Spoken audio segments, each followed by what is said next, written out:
रवि प्रदोष में, रविवार का यदि प्रदोष का व्रत पड़ा है, रविवार के दिन यदि प्रदोष पड़ी है, उस प्रदोष के दिन प्रदोष काल में, प्रदोष काल जब सूर्य डूबने पर हो, चंद्र उगने पर हो, और उसी समय पर जो प्रदोष काल होता है, उस प्रदोष काल में यदि एक बेलपत्री का वृक्ष कहीं पर लगाया गया है और उस बेलपत्री के वृक्ष को आप हमेशा स्मरण करना प्रारंभ कर दें, प्रदोष के दिन उसके नीचे दीप लगाना प्रारंभ कर दें, कभी किसी के आगे हाथ फैलाने की जरूरत नहीं पड़ती, अपन स्वयं प्रभु। ये तीन चीजें हमारे जीवन को सुख देती। एक लोटा जल शिव को चढ़ाना प्रारंभ किया, हमारे धीरे धीरे मार्ग सुलभ होते चले गए, मार्ग खुलते चले, मार्ग खुलते चले, सुलभ हो गए मार्ग।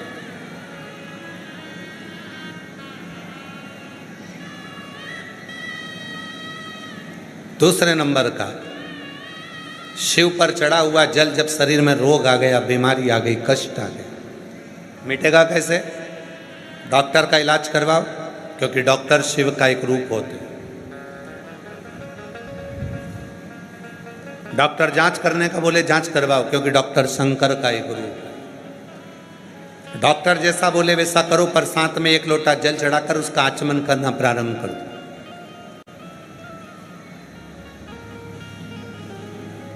मिल जाए कुबेरेश्वर धाम का यदि रुद्राक्ष, उसको तांबे के लोटे में गलाओ, सुबेरे शिव जी को जल चढ़ाओ, उस जल को लेकर आ जाओ, वो जल आचमन करना प्रारंभ करो, थोड़ा थोड़ा 3 बार उसका आचमन करो। धीरे धीरे धीरे धीरे मेरा कुबेर भंडारी ऐसी कृपा करेगा कि एक ना एक दिन कुबेरेश्वर धाम पर तुम्हें बुला ही लेगा, कृपा करे।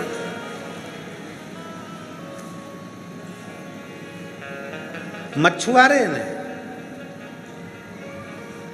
एक पत्थर को देखा और पहचान गया कि ये मैंने सारे हीरे नीचे फेंक दिए, एक हीरा मेरे पास में रह गया, पर अब इस हीरे को छोड़ना नहीं, अब इस हीरे को नहीं छोड़ना। कोई एक नियम, पक्षी को दाना देने से लेकर चींटी को थोड़ा सा अन्न का भाग देना, पक्षी को दाना देना, मछली को दाना देना, गौ माता को रोटी देना, कुत्ता की रोटी निकालना, या अपने दरवाजे पर आए हुए अतिथि का सत्कार करना।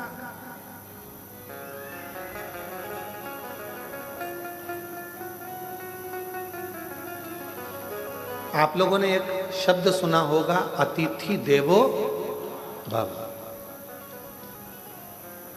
क्या कभी आप लोगों ने विचार करा कि हमारे यहाँ अतिथि को भगवान का दर्जा दिया गया है?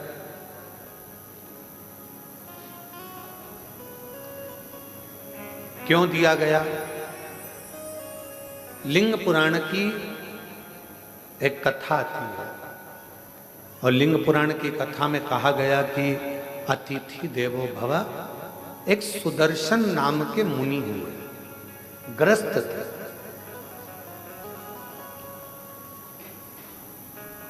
और सुदर्शन मुनि ग्रस्त आश्रम में रहने वाले अपनी पत्नी, अपने बच्चों के साथ अपना जीवन आनंद के साथ जीते थे। आप जितने बैठे हो, जितने भी यहाँ पर पुरुष बैठे हुए हैं, जितने भी पुरुष टीवी पर कथा सुन रहे हैं, मोबाइल पर सुन रहे हैं, या इस कथा के पंडाल में बैठकर कथा सुन रहे हैं, जितने भी कथा सुन रहे हैं, तुम भी एक मुनि हो, तुम भी कोई साधारण व्यक्ति नहीं हो। ले नहीं जा, उपदेश देना सरल है, ज्ञान देना सरल है, ये कहना सरल है, मोह मत रखो, माया मत रखो, ये मत करो, वो मत करो, वो मत करो। ज्ञान उपदेश देने वाले ढेर सारे मिलेंगे। 24 घंटे मोबाइल पर देखो, कोई ना कोई उपदेश देता हुआ मिल जाएगा। ये मत कर लेना, एकादशी पर ये दोष मत कर लेना, प्रदोष के दिन ये गलती मत कर लेना, शिवरात्रि पे ये गलती मत कर लेना, सावन का महीना चालू हो रहा है, शंकर जी को ये मत चढ़ा देना, शंकर जी को वो मत चढ़ा देना, शंकर जी की पूजन ऐसे कर लेना, वैसे कर लेना। लोग डराएंगे, धमकाएंगे। सावन भी तुम्हारा है, शिव भी तुम्हारा है, तुम्हारे दिल में आए वैसी पूजन करना। छूट है, तुम्हारे दिल में आए वैसे शंकर को भजो, तुम्हारा मन करे वैसे शिव को रिझाओ, तुम्हारा दिल करे वैसे शंकर की आराधना करो। कोई कहे ये मत चढ़ाओ पाप लगेगा, कोई के वो मत चढ़ाओ पाप लगेगा। उसने कहा पाप कहाँ होता है वो बताओ पहले। कहा नरक चले जाओगे, तो कहा तू देख कर आया क्या? हमारे पड़ोसी गए अभी तक नहीं आए, बताया ही नहीं कि नरक है कि स्वर्ग है। जो जाता है वो बताता नहीं है कि मैं स्वर्ग में हूं कि नरक में हूं। इसलिए ये सब मेरे को मना सिखाओ। मेरा शंकर मेरा है, अड़भंगा मेरा है, शिव मेरा है। जल चढ़ाऊंगी तो भी मुझे स्वीकारेगा, नहीं चढ़ाऊंगी तो भी स्वीकारेगा, क्योंकि मेरा बाप है, शंकर है, शिव है, उसमें भ्रम नहीं, मुझे भ्रमता नहीं। मैं आडंबर में पड़ने वाली नहीं। कोई ने कहा ये मत चढ़ाओ, कोई ने कहा वो मत चढ़ाओ, कोई ने कहा ऐसा मत करो, कोई ने कह दिया वैसा मत करो, कोई ने कहा ये कर देना तो ऐसा हो जाएगा, कोई ने कहा वैसा कर देना तो वैसा हो जाएगा। अरे हम तो बाबा के भरोसे चलते हैं, हम तो बाबा के भरोसे चलते हैं। आडंबर से भी उपदेश देना सरल है, कहना सरल है, ऐसा मत करो, ऐसा मत करो, कठिन है काम, बहुत कठिन। पति उपदेश दे दिया, अतिथि देवो भव, और दरवाजे पर सो रहा है। सुदर्शन मुनि दरवाजे पर सो रहे हैं, कुछ लेकर ना चले जा।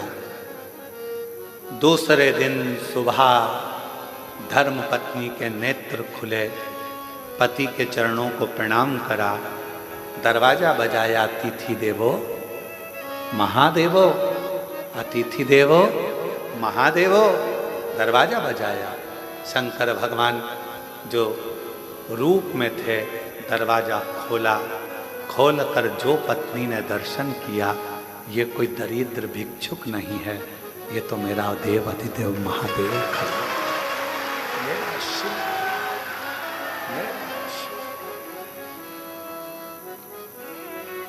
क्या देखा? अंदर झांक कर पत्नी ने देखा पूरा दरवाजा सोने से लदा हुआ था। जिस कक्ष में रात्रि में शिव रुके थे वो पूरा कक्ष हीरे और पन्नों से भरा हुआ था, अंबारियों से लदा पड़ा। पति को जगाने के लिए पत्नी गई, इतनी देर में मेरा देव अधिदेव महादेव चला गया, शंकर गया।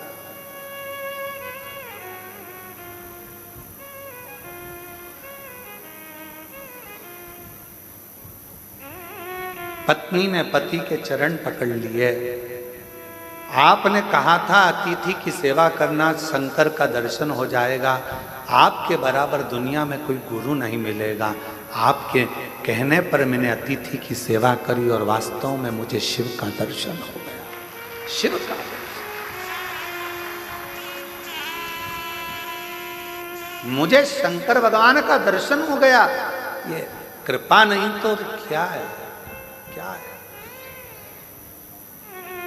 मैं नहीं जानती थी कि वाणी पर भरोसा करा हुआ, शिव पर करा हुआ विश्वास एक ना एक दिन सुख प्रदान करता, आनंद प्रदान करता।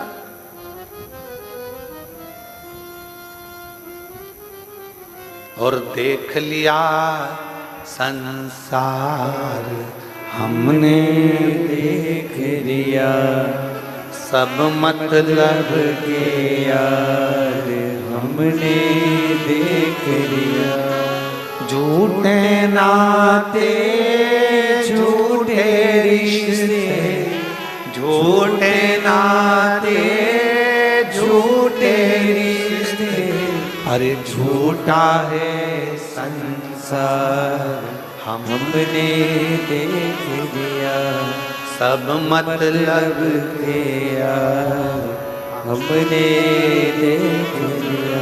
अतिथि देवो भव, ये संबोधन गलत नहीं है। ये हमारे लिंग पुराण से, शिव पुराण से, नर्मदा पुराण का ये संबोधन है कि अतिथि देवो भव। अतिथि का सम्मान अगर दिल से करा जाए तो वो शिव का ही एक अंश माना जाए। यहाँ पर काशी वाले चतुर्वेदी जी आज आए हैं। कहाँ है? ये काशी में जब कथा थी, हम विदा हो रहे थे, तब इनकी आंख में आंसू भरा हुआ था। इनकी धर्म पत्नी और ये दोनों, कहाँ दोनों की आंख में आंसू था। और हमने पूछा, हम जा रहे हैं इसलिए रो रहे हो क्या? तो कहा नहीं, हम इसलिए नहीं रो रहे। तो हमने पूछा फिर रो क्यों रहे हो? कहा इतने सारे शिव भक्त काशी में आए, हो सकता है उनके भोजन की व्यवस्था में कुछ कमी रह गई हो तो आंख में आंसू भर रहा हो सकता। साधु का चतुर्वेदी दोनों हो सकता है उनके सेवा में कोई कमी रह गई।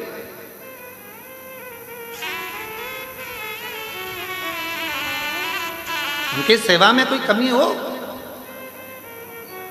महाराज कुबेरेश्वर धाम पर भोजन व्यवस्था चलती है। हम हमेशा जब भी कथा कर कर सीहोर आते हैं तो अपने शिव भक्तों से, सेवादारों से एक ही बात कहते हैं कि सबको भरपेट भोजन मिले, किसी से ऊंची आवाज में बात ना करें, किसी को अपशब्द ना कहें, किसी को ताना ना दें, किसी को आड़ा टेढ़ा ना बोलें, जो हो वो प्रेम से खिलाओ, पर किसी से कोई शब्द ऊंची आवाज में ना बोला जाए, क्योंकि अतिथि देवो भव, भगवान शिव का एक बुजुर्ग है, बूढ़ा है, जवान है, बच्चे हैं, बीमार है, अच्छा है, जैसा भी है, मेरे बाबा का बेटा बेटी इस धाम में आता है, उसका सत्कार पूरा करो, उसका सत्कार पूरा करो, उसको कोई कमी नहीं रहना चाहिए।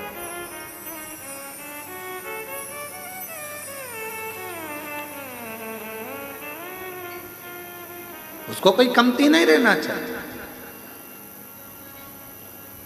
ये आपके लिए नहीं आए हैं, ये मेरे देव अधिदेव महादेव के लिए आए हैं, मेरे शंकर के लिए। और जिसके लिए आए हैं उनके प्रति तुम्हारा कर्तव्य बनता है कि आप उनको भरपेट भोजन करो। और आपका भी कर्तव्य है, जितने शिव भक्त कुबेरेश्वर धाम पर आते हैं उनसे भी हमारा निवेदन है कि आपका भी एक कर्तव्य है, एक गंदगी मत होने देना। दूसरा, यहाँ आने के बाद में ऊंची आवाज में बात ना करते हुए प्रेम से बोलने का प्रयास करना। तीसरा, भोजन करो तो झूठा मत छोड़ना। चौथा, अपनी थाली अपनी प्लेट स्वयं मांजो, साफ करो और बाबा के भरोसे शिव नाम का जाप करो। यह अपना करो।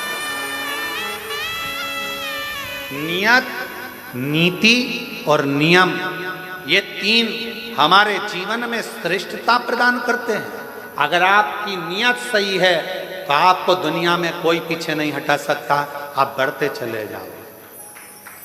आपका नीति सही है, आप जगत कल्याण की बात करते हो, जगत उद्धार की बात करते हो, उसमें कोई आपका कोई विशेष आपके लिए कोई आवक का स्रोत ना सोचा जाए। आप तो केवल नीति के अनुसार कार्य करिए, नियत से, अच्छी नियत से कार्य करिए और नियम से काम करो। जिंदगी की सफलता आपके पास होगी, आपके पास होगी। अच्छा एक बात बताओ, बहुत लंबा रास्ता है, बहुत लंबा रास्ता है, बहुत ऊंचा रास्ता है, बहुत लंबा रास्ता है। इस रास्ते को काटना है तो सबसे ज्यादा जरूरी चीज क्या है?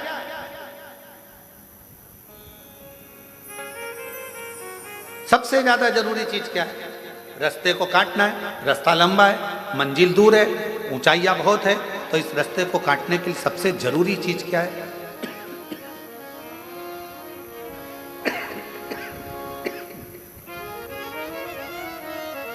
सबसे जरूरी है दो चीजें। एक, आपका विश्वास और दूसरा, जिस रास्ते पर चल रहे हो उस पे चलने के लिए तुम्हारे पांव की मजबूती, विश्वास, मजबूती। रास्ता कितना भी लंबा हो, पांव मजबूत हैं तो कितनी भी लंबी रास्ता हो वो तुम्हारे कदमों में होगा और तुम मंजिल तक पहुंच कर ही रहोगे।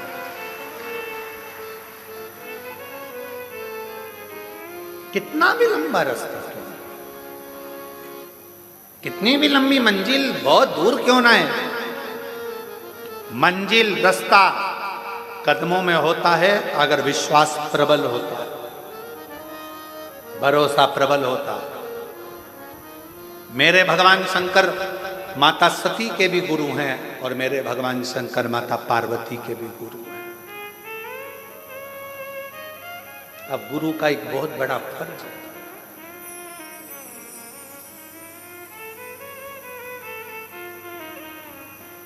जितने चेलों को गुरु मंत्र मिलता है, जितने चेलों को गुरु गुरु मंत्र देता है, अगर वो चेला कोई गलत काम करता है तो सबसे ज्यादा चेले को कम गुरु को भोगना पड़ता है।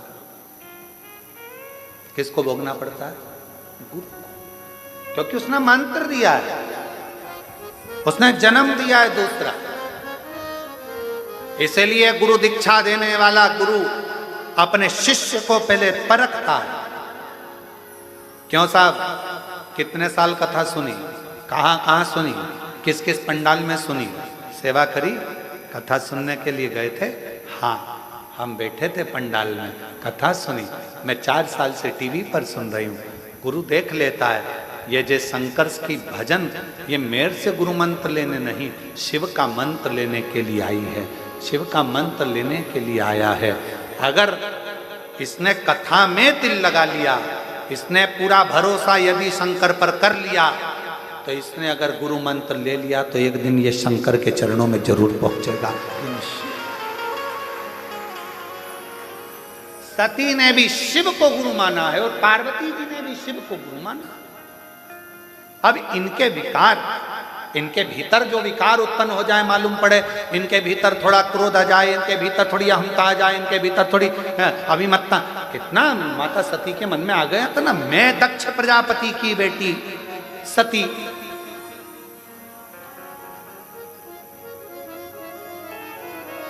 और मुझे कुंभज ऋषि के आश्रम में कथा सुनाने लेकर जा रहे।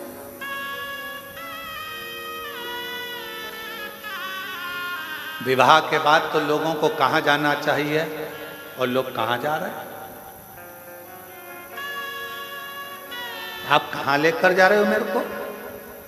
कितना सुंदर कहा है,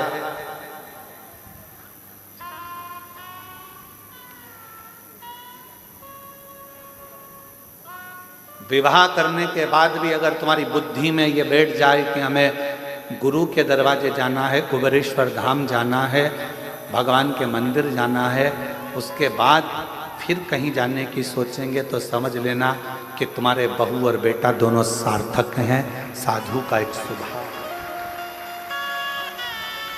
सार्थकता है, साधुता है।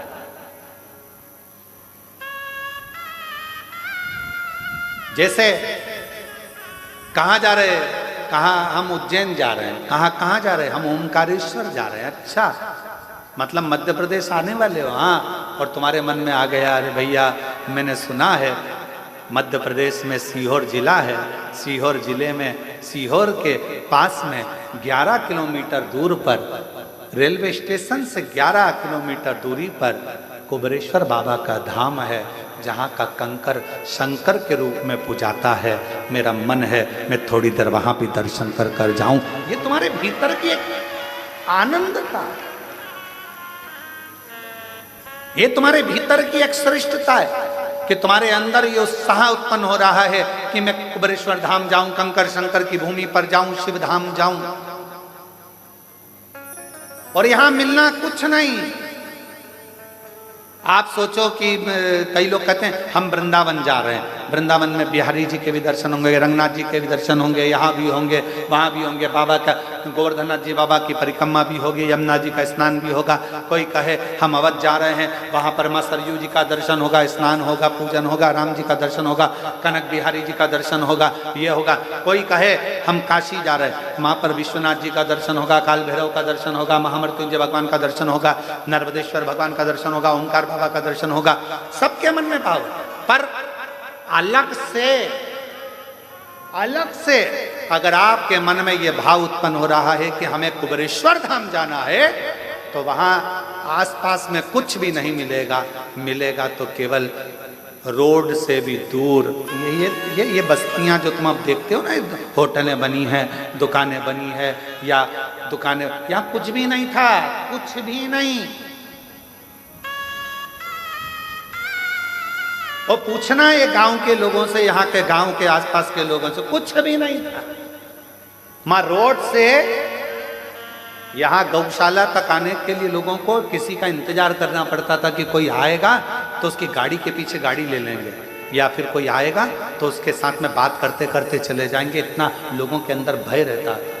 जंगल, खेत, खलियान पूरा खाली, केवल एक जिस स्थान पर बड़ा शिवलिंग बना हुआ है, वहीं पर एक छोटा सा बाबा का स्थान, और बाबा की अविरल भक्ति, कुछ भी, कुछ भी। जिस नाव वाली बिल्डिंग में राम जी बैठे हुए हैं, उसी के नीचे छोटा सा टीन का एक छपरा, जिसमें हम, आप पूछना गांव के लोगों से, वहीं पर पूड़ी बनाते, वहीं पर रोटी बनाते। कोई गांव का व्यक्ति या कोई व्यक्ति वहां से भूखा प्यासा निकलता तो उसको मालूम पड़ता कि यहाँ कुछ मिल जाएगा, बैठता, उसको रोटी बनाकर, टिक्कड़ बनाकर अपना शिव नाम जपना, गायत्री का अनुष्ठान करना, श्री शिवाय नमस्तुभ्यम जपना, और उसको खिला देना, पवा देना, और उसका चलेगा। क्या था? कुछ नहीं। आज पूरा शहर बस गया, पूरा शहर क्या था? केवल शिव, केवल शंकर। छोटा सा शिव जी का स्थान, उसके सिवाय कुछ नहीं, बस कंकर शंकर, उसका भजन, उसकी भक्ति और उसका नाम।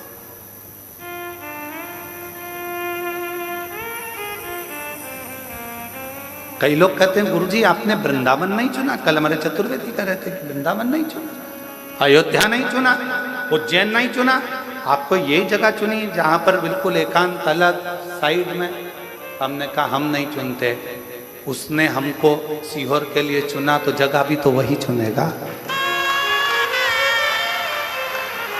चुनने वाला वो है, सब बनाने वाला वो है, करने वाला वो है।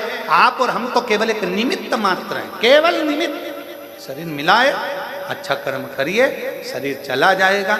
लोग याद करें ना करें, पर इतना तो करेंगे कि कुबेरेश्वर धाम में आकर एक लोटा जल चढ़ाकर भगवान की अविरल भक्ति को धारण करें। उससे ज्यादा कुछ। और हम तो बाबा के भरोसे चलते हैं, हम तो बाबा के भरोसे चलते हैं। ये दुनिया वाले जलते हैं, ये दुनिया वाले जलते हैं, डमरू वाले के भरोसे चलते हैं, काशी वाले के भरोसे चलते हैं, सीहोर वाले के भरोसे चलते हैं। इस भूमि पर आने के बाद अगर आपने दिल से एक स्थान पर बैठकर 108 बार श्री शिवाय नमस्तुभ्यम मंत्र का जाप किया, बाबा से प्रार्थना करी, 5 कंकर बीन कर पूजन करी, 1 कंकर साथ ले गए, बाबा से विनय कर कर रुद्राक्ष मांगा, ले गए। जो कामना कर कर आए हो, मेरा विश्वास कहता है 3 महीने में बाबा वापस बुला लेता।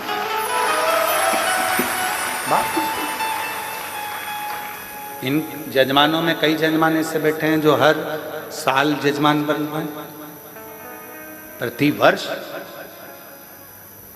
यहाँ पर भी बनते हैं, 12 ज्योतिर्लिंग में भी बनते हैं, बड़ी कृपा शिव करता, बनते रहते।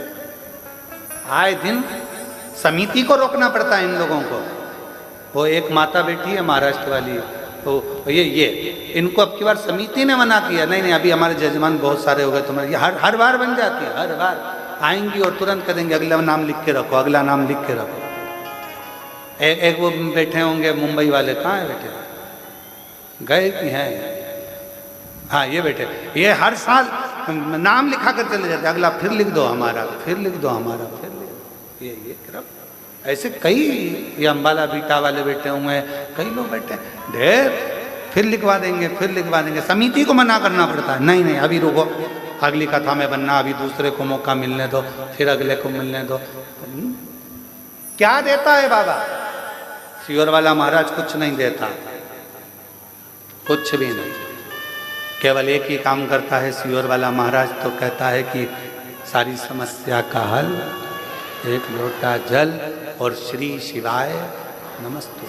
मन करे तो जपो, दिल करे तो भजो, और अगर किसी के कहने में आ जाओ और तुम जल पीना भी बंद कर दो तो तुम्हारा मन, बेलपत्र खाना भी बंद कर दो तो तुम्हारा मन, मंदिर जाना भी बंद कर दो तो तुम्हारा मन, और कथा सुनना भी बंद कर दो तो तुम्हारा मन, हम तो ये शिव नाम लेने के लिए जन्मे हैं और उसका नाम लेते लेते ही परमात्मा की शरणागति प्राप्त करें, यही भजो तो ठीक, ना भजो तो ठीक। तुम्हारा मन करे कि हाँ मैंने शिव पुराण सुनी है, मेरा दिल करता है मंदिर जाना चाहिए तो जाऊंगा। फिर किसी ने कह दिया ऐसा मत करो, ऐसा करने से पाप लगेगा, हम निपट लेंगे, ऊपर जाकर कितना पाप लगेगा देखेंगे।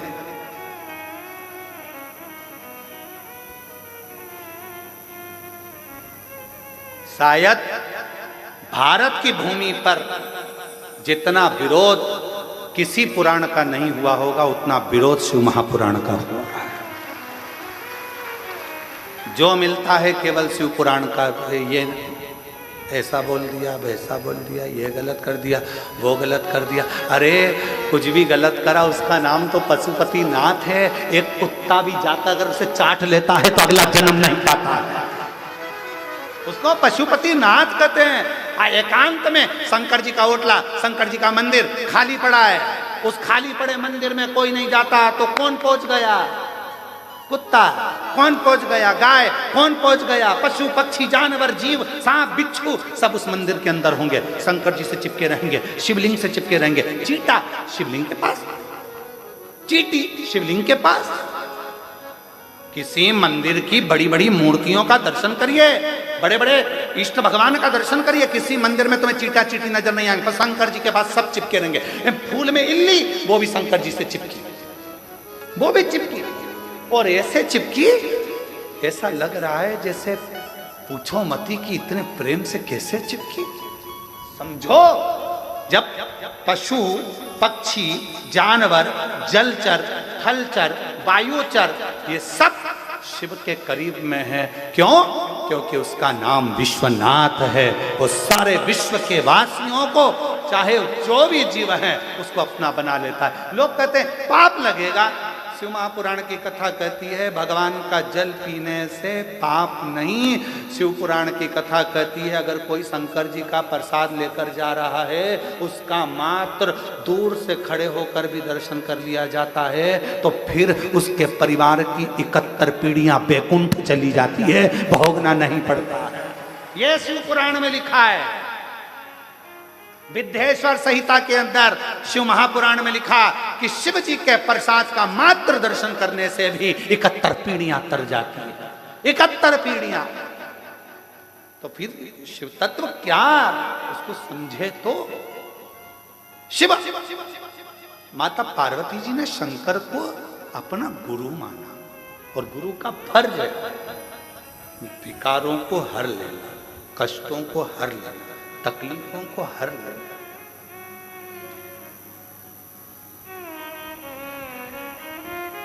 एक कथा आती है, दारुका नाम का एक असुर,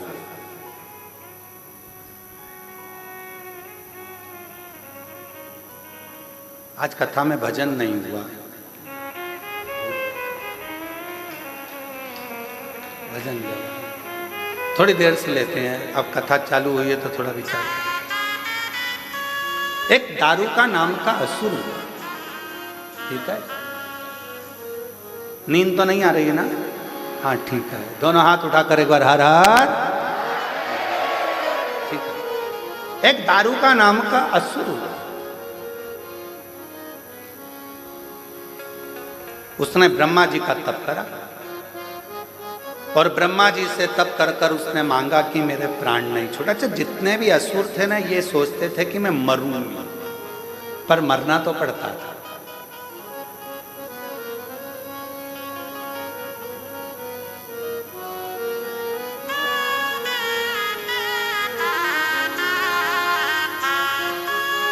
जो दवाई तुम खाते हो, जो टेबलेट तुम खाते हो, बीपी की हो, चाहे शुगर की हो, चाहे थायराइड की हो, चाहे आँख की हो, कमर की हो, घुटना की हो, वो दवाई भी एक दिन एक्सपायर हो जाती है। बोलो सही है कि गलत है? इसलिए लेने से पहले देखना पड़ता है एक्सपायर डेट।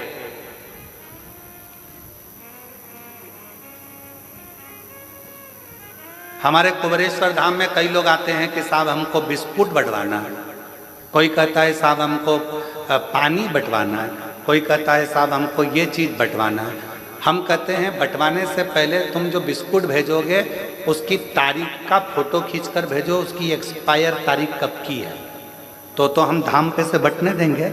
मालूम पड़े एक्सपायर हो गई, किसी काम की नहीं रही, और तुमने कहा कहाँ दियाओ, तो के धाम पे दियाओ, मैं इतने लोग आते हैं, बढ़ जाएगा। सीहोर कुबेरेश्वर धाम पर तो किसी के घर में अगर शादी में बूंदी लड्डू भी ज़्यादा बन जाते हैं, और अगर वो देना भी चाहें तो सीहोर कुबेरेश्वर धाम पर नहीं लिए जाते हैं। क्यों? यहाँ बाबा का धाम है। जो बाबा को भोग लगेगा, जो बाबा की प्रसादी बनेगी, भले रूखी बने, सूखी बने, खिचड़ी बने, जो मेरा कुबेर भंडारी खाएगा पाएगा, वही उसका शुभ भक्त पाएगा। उसके सिवा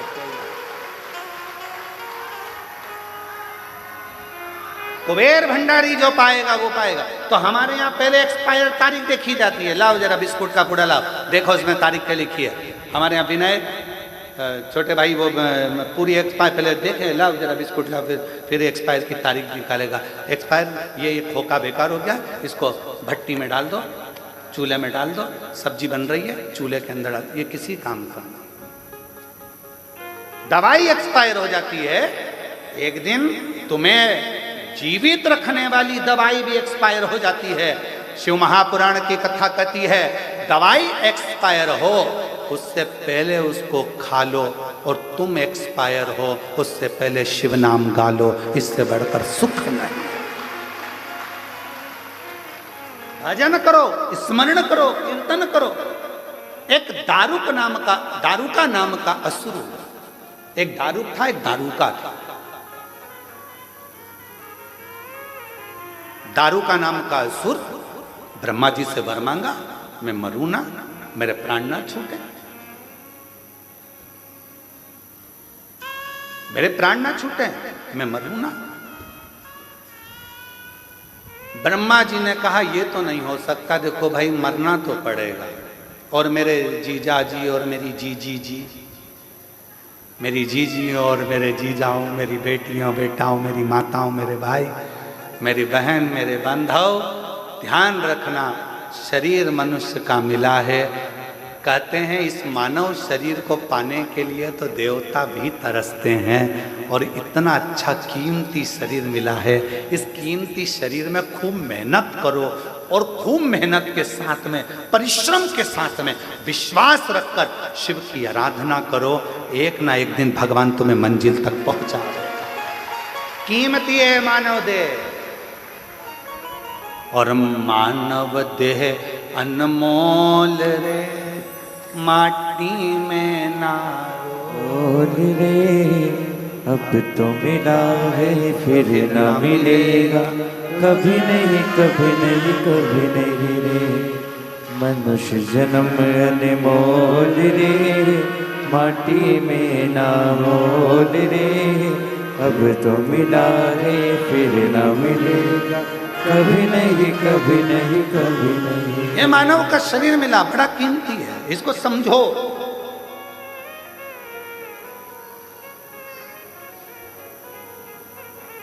मैंने मानव शरीर तुझे हीरा दिया, तू यूं ही गंवाए तो मैं क्या करूं। प्रभु का नाम मैंने तुझे कीमत वाला दिया, तू ना गाए तो मैं क्या करूं। क्या कर सकता, क्या कर सकता। मिलाए शरीर, करो भजन। दारू का नाम का एक असुर हो गया। दारू का नाम का असुर इतना प्रबल था, इतना प्रबल था।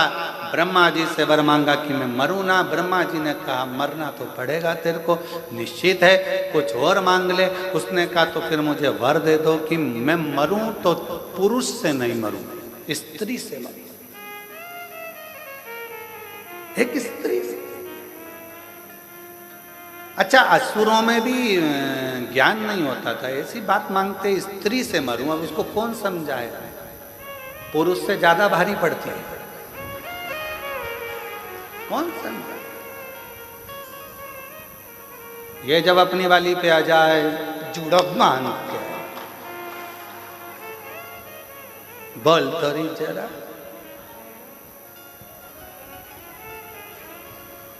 फिर बहुत। अब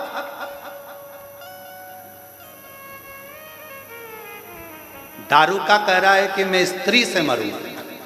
ब्रह्मा जी मुस्कुराने लगे।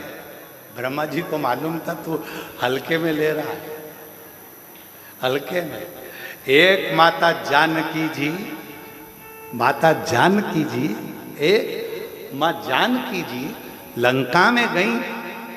रावण आता था, सीता जी एक घास का तिनका, मात्र एक तिनका माता जानकी जी तोड़कर उस घास के तिनके को माँ जानकी अपने हाथ में ले लेती थी, एक तिनका। और रावण कहता था, ए सीता, जानकी जी से कहता, तिनके को देखती रहती है, मुझे तो देख। रावण का समझ नहीं पाया कि इस घास के तिनके में ऐसा क्या था। रावण को कौन समझाए ये वो घास का तिनका सीता जी हाथ में क्यों लेती है। क्योंकि जब जानकी जी विवाह कर आई थी, कौशल्या मैया ने कहा था घर की बहू मीठा भात बना, खीर बना। जानकी जी ने खीर बनाई, ससुर जी के सामने परोसी। सीता जी उधर गई, खिड़की में से हवा चली, एक तिनका खीर में चला गया। सीता जी ने जो देखा, खीर में तिनका पड़ा है। ससुर जी खाएंगे, दशरथ जी कहेंगे कि बहू ने कचरे की खीर दे दी, क्या करूं। खिड़की में से सीता जी ने पल्लू लिया और उस खीर में देखा। जैसे ही खीर में देखना चालू करा, खीर में जो तिनका पड़ा था घास का, वो वहीं पर जल के भस्म हो गया। दशरथ जी ने देख लिया, सीता जी ने खीर में पड़े हुए तिनके को जलाकर भस्म कर दिया। मात्र देखने से दशरथ जी ने, बहू की मुंह दिखाई का समय था, बेटी को क्या दूं, तूने मुझे मीठी खीर खिलाई है। बेटा, ससुर का फर्ज है, पहली बार अगर खीर खावे, मीठा भात खावे तो कुछ देना चाहिए। मैं तुझे कुछ नहीं दूंगा, तुझसे लूंगा। पिताजी बोलो क्या चाहिए। सीता, वचन चाहिए। क्या वचन। जैसा तूने आज इस तिनके को देखा, ऐसा घूर कर किसी को मत देखना, किसी को मत। जब जब रावण आता था, सीता जी तिनका ले लेती थी। इसी के चक्कर में बचा है, नहीं तो अभी तक तो निपटा देती तेरे को। 1 मिनट नहीं लगता, बस घूर के देखती और तू निपट जाता। आज भी मेरी जीजियों में वो बल है। जब बेटियां कहती है ना कि उसने मेरे को घूर कर देखा, अगर जीजियों में इतना दमदारी है, एक बार अगर घूर कर देख ले तो किसी के बाप में दम नहीं है कि तुम्हें कोई घूर कर देख ले। बस कोई घूर कर देखा और तूने दमदारी से आंखें नीचे। नहीं तो वीर शिवाजी महाराज की माँ जीजाबाई को देखा है, अहिल्याबाई को देखा है, झांसी की रानी को देखा है। अभी थोड़ी देर में मुझे देख लेगा। तो वो बेचारा, नहीं जीजी मैं तो आपसे कुछ नहीं किया।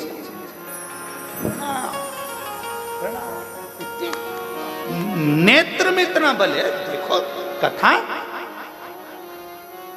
दारू का कह रहा है कि मुझे वर दो, मैं स्त्री से मरूं, स्त्री से, नारी से। ओहो, ब्रह्मा जी मुस्कुराने लगे, तू हल्के में ले रहा, मैं स्त्री के हाथ से। ठीक है, तथास्तु, दे दिया वर, तथास्तु। समय आया,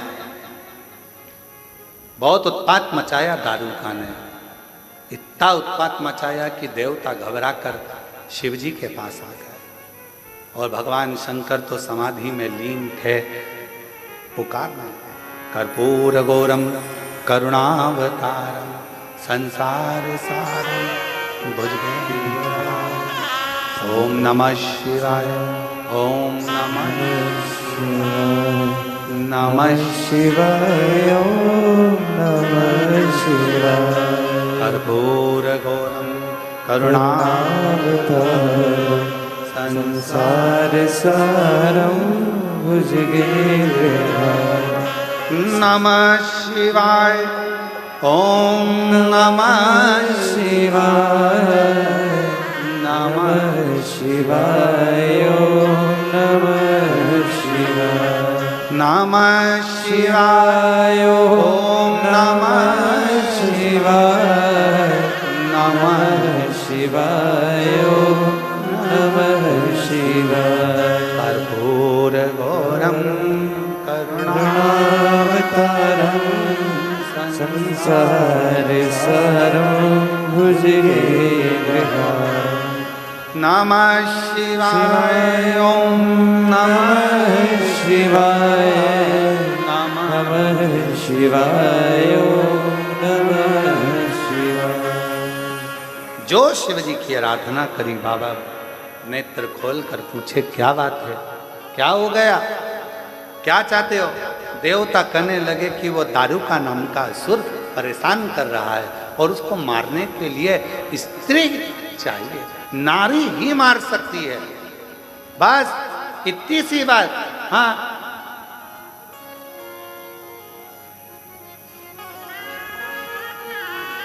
तो कौन मारेगा? लक्ष्मी जी से बोल दो, ना ना ना। ब्रह्माणी, ना ना ना। फिर कौन मारेगा? पार्वती। तो कहा पार्वती जी तो कभी इतनी बात भी नहीं करती, एकदम मौन रहती है, चुप रहती है, शांत रहती है। और फिर निवेदन है, जो ज़्यादा शांत रहता है, मौन रहता है, चुप रहता है, उसको हल्के में नहीं लेना चाहिए। वो है शांत, है मौन, चुप, पर फिर कभी कभी कभी कभी तेरे भक्त जनों पर माता भीड़ पड़ी है भारी, और दानव दल पर टूट पड़ो मार करके सिंह सवारी। सो सिंहों से तू बलशाली, अष्ट भुजाओं वाली, दुखियों के दुख डेली वारी। फिर अपने वाले पर शांत है। अरे ये पार्वती तो बहुत मौन रहती हैं, चुप रहती हैं, शांत रहती हैं, ये क्रोध नहीं कर सकती, इनको नहीं आता। पार्वती मैया का नाम आया, शिव जी ने मना करा। शंकर भगवान जानते थे पार्वती जी का स्वभाव, क्योंकि ये महागौरी है, मां शीतला है, शांत का स्वरूप। पर बाबा से विनती करी तो बाबा ने कहा ठीक है, तुम चाहते हो दारूका मरे, तैयारी करो दारूका के मरने की। मरेगा, सब देखेंगे। शिव जी ने जो विष पिया था, कंठ में विष गया था, पार्वती जी ने नीचे नहीं उतरने दिया था, कंठ में बैठकर पार्वती जी ने विष को रोक लिया था। अंदर नहीं उतरने दूंगी, मेरा पति विष पिए, अंदर नहीं उतरने दूंगी। पार्वती जी ने विष को कंठ में बैठकर रोक लिया। अब शिवजी को लगता था हमेशा कि ये कब तक बैठी रहेगी, इसको निकालना तो पड़ेगा, एक बार प्रकट तो करना पड़ेगा। हर हर और भगवान देवाधिदेव महादेव, मेरे विश्वनाथ भगवान ने, मेरे कुबेरेश्वर बाबा ने, मेरे महाकाल राजा ने पार्वती जी को निमंत्रण दिया। पार्वती कब तक कंठ में बैठी रहेगी, विष है, जहर है, तुझे भी तकलीफ होगी, बाहर निकल, प्रकट हो। निकलती नहीं, मां आती नहीं, आई। तब माता पार्वती जी के लिए शिव जी ने कहा, तेरे भक्त जनों पर माता भीड़ पड़ी है भारी, दानव दल पर टूट पड़ो माँ कर के सिंह सवारी। तब माँ से कहा, तेरे भक्त दुखी हैं, तकलीफ में है, तेरी औलाद, तेरी संतान कष्ट में है। माँ का हृदय पसीज गया, पसीज। मेरा बेटा दुखी है, मेरी बेटियां दुखी है। और जैसे ही सुना, पार्वती जी प्रकट हो। उस समय पर मां पार्वती पार्वती नहीं थी।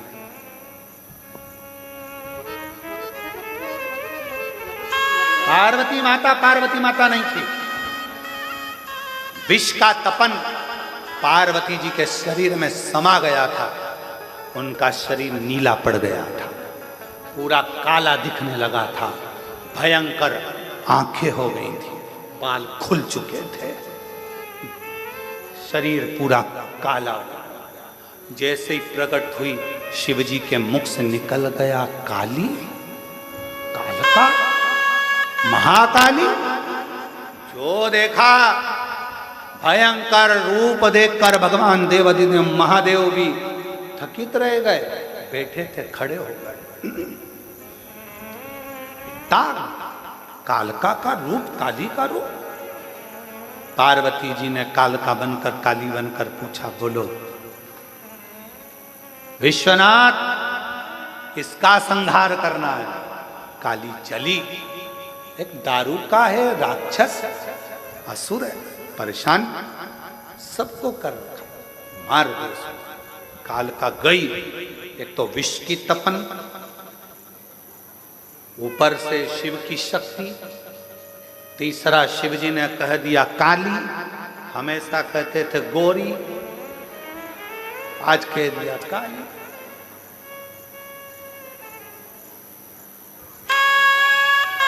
इसीलिए निवेदन है, पत्नी श्रृंगार करे ना तो पति को चाहिए कि उसके तैयार होते समय उसके कक्ष में बिल्कुल ना जाए। तू हो ले तैयार। पति तैयार होकर अपनी गाड़ी में बैठे, हारन बजाए, चल टाइम हो गया, चल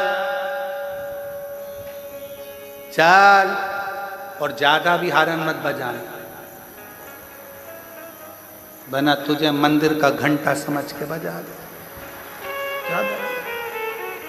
कभी कभी ज्यादा हारन और बोले चल चल तो भी नहीं जाना, ले चल तू चले जा, नहीं जाना मेरे को, तुम चले जाओ, मैं बाद में जाऊंगी, नहीं जाना, जा। फिर बेचारा पति कह रहा है, हरि अम्बे,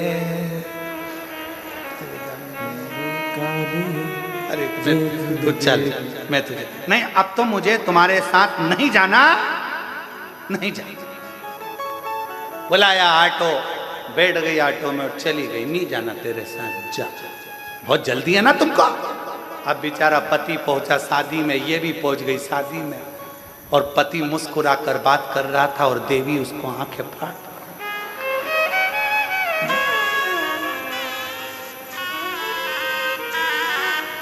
और अब आते समय पति ने पूछा भी नहीं कि चलेगी क्या, तो कहे तुम्हारे साथ चलूंगी। क्यों? क्योंकि उसको बदला लेना। अब गाड़ी में बैठ गई और बैठते से ही सब मालूम है मुझको, तुम्हारी अकल सब देखी ना, तुमको देख रही थी पूरी शादी में, कि तब आंखें फाड़ फाड़ के देख रहे थे, कितने हंस हंस के बात कर रहे थे, बस मेरे लिए ही तुम्हारा मुंह गेंदा फूल हो जाता। बाकी के सबके लिए गुलाब का फूल। बोलती बोलती बोलती बोलती कब नमक चुराया आ गया, बोलते बोलते कब अपना घर आ गया। मानो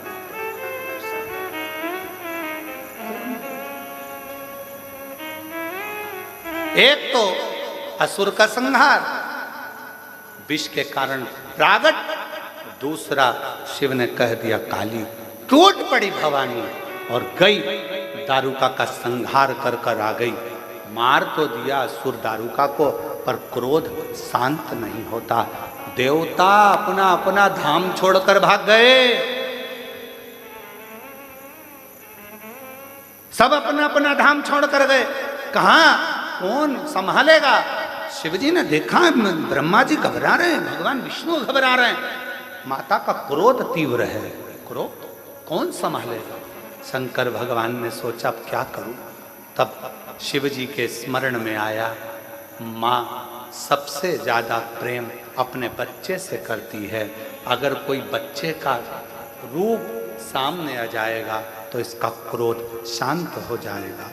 ब्रह्मा और विष्णु जी से कहा भगवान शिव जी ने, माँ काली को काशी में लेकर आओ, दारू को मारकर दारुका को काशी की ओर माँ जगत जननी जगदम्बा चल पड़ी। जहां पांव रखती थी वो भूमि नीचे दब जाती थी, जहां चलती भयंकर गर्जना होता चलती। काशी में पहुंच गई। जो काशी में पहुंची, महाशमशान में, शमशान के नजदीक में शंकर जी ने एक बच्चे का रूप ले लिया और किलकारी भर भर कर रोना चालू कर दिया। शंकर भगवान ने बच्चे का रूप लिया, बालक का रूप लेकर शिवजी ने रोना चालू करा।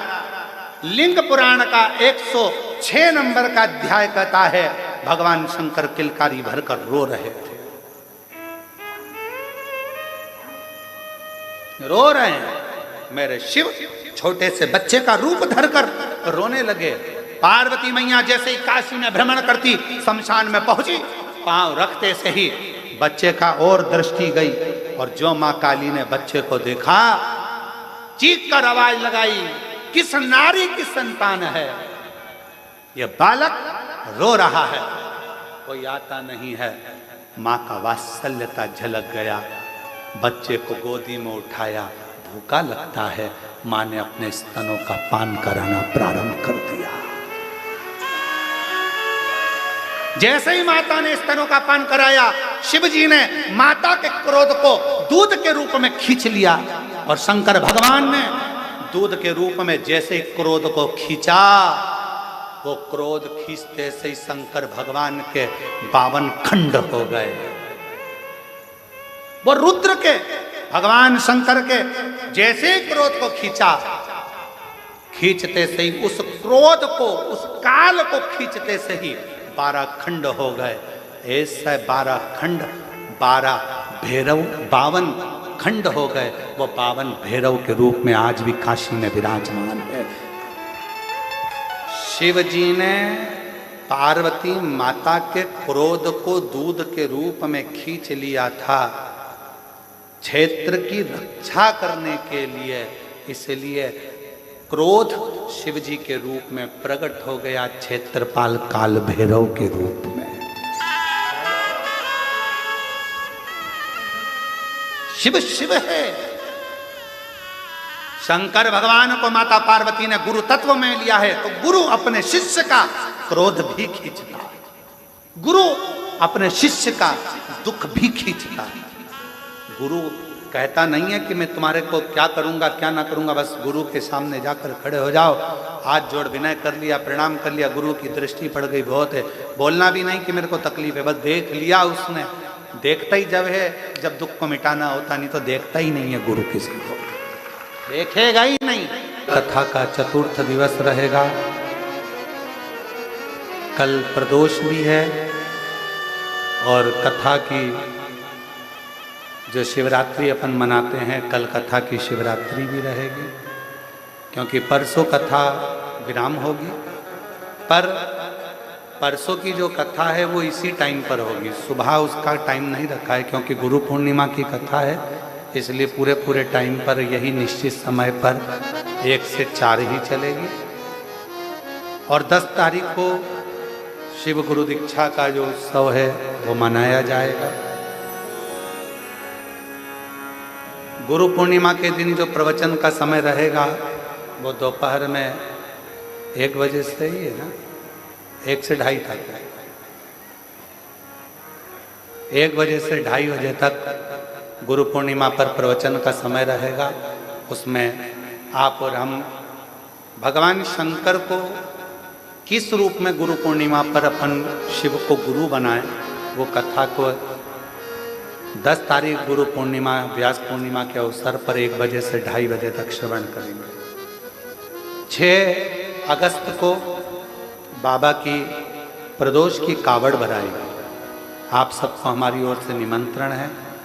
खूब प्रेम से कावड़ लेकर सुबह 9 बजे सीहोर सीवन नदी से चलेंगे और बाबा को कावड़ चढ़ाएंगे। दिल से अपने साथ केसरिया वस्त्र पहनकर आओ, कंधे पर एक कावड़ का डंडा, 2 लोटा, बड़ी कामना से बाबा से विनय कर कर दोनों हाथ से जल चढ़ाकर विनती करो, हृदय से बाबा को विनय करो। प्रदोष की कावड़ रहेगी 6 अगस्त की सुबह 9 बजे। आप और हम सीहोर से चलेंगे 11 किलोमीटर। बोल बम बोलते बोलते बाबा के अविरल भक्तों का दर्शन उस समय पर आप और हम करेंगे। हम सीहोर के आसपास के वासियों से कहेंगे, आप कावड़ियों का दर्शन कर कर अपनी जिंदगी को सार्थक करना। इतने कावड़ियों का दर्शन जो जल लेकर बाबा की अविरल भक्ति को धारण कर कर चलेंगे, ऐसे भक्तों का मात्र दर्शन कर कर आप अपनी जिंदगी को संवार लो। अपने शिव तत्व है, शांति से आनंद से बाबा का स्मरण भाव से सब पुकारें, हृदय से विनय।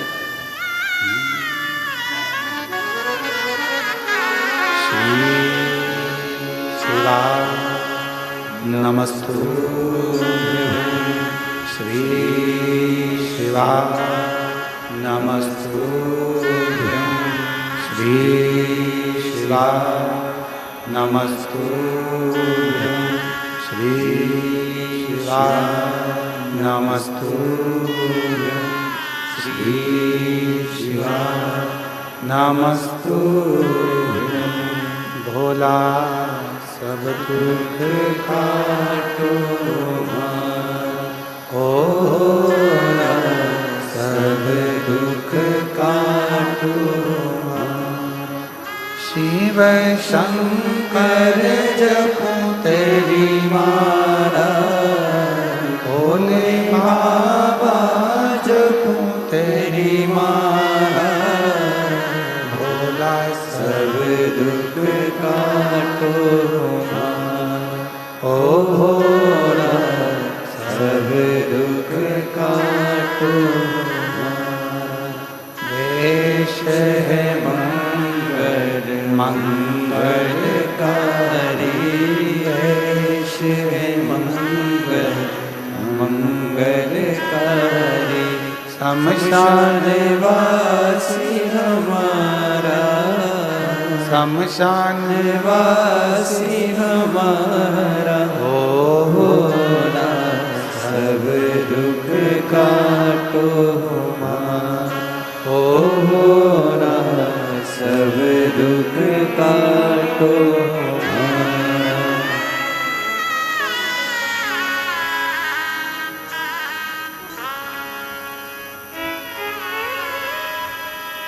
बाबा देवादिदेव महादेव भगवान उघड़दानी शिव की करुणा कहती है,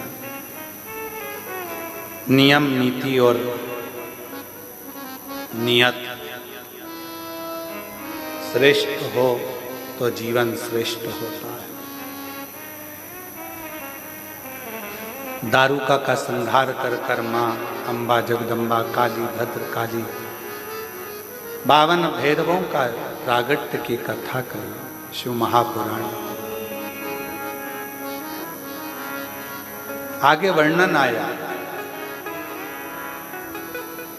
माँ जगत जननी जगदम्बा अम्बा स्नान करने के लिए जाती हैं, अपने उपटन से एक पुतले का निर्माण करती हैं। शिव की भक्ति बिटले सेवा समिति द्वारा कुबेरेश्वर बाबा के धाम द्वारा जो रोड पर गाय माता बैठी रहती हैं, नंदी बाबा बैठे रहते हैं। गाड़ियां रात्रि को बारिश के समय चलती हैं, एक्सीडेंट हो जाता है, कई लोगों की जान भी जाती है, गौ माता को भी चोट लगती है। उसके लिए विटले सेवा समिति ने हजारों लाखों ऐसे रेडियम के पट्टे बनवाए जिनको गौ माता के गले में डाल दिए जाएंगे और वो रात्रि को लाइट में चमकेंगे तो गाड़ी चलाने वालों को भी दिख जाएगा कि गौ माता रोड पर बैठी है और उनको चोट लगी। ये पट्टे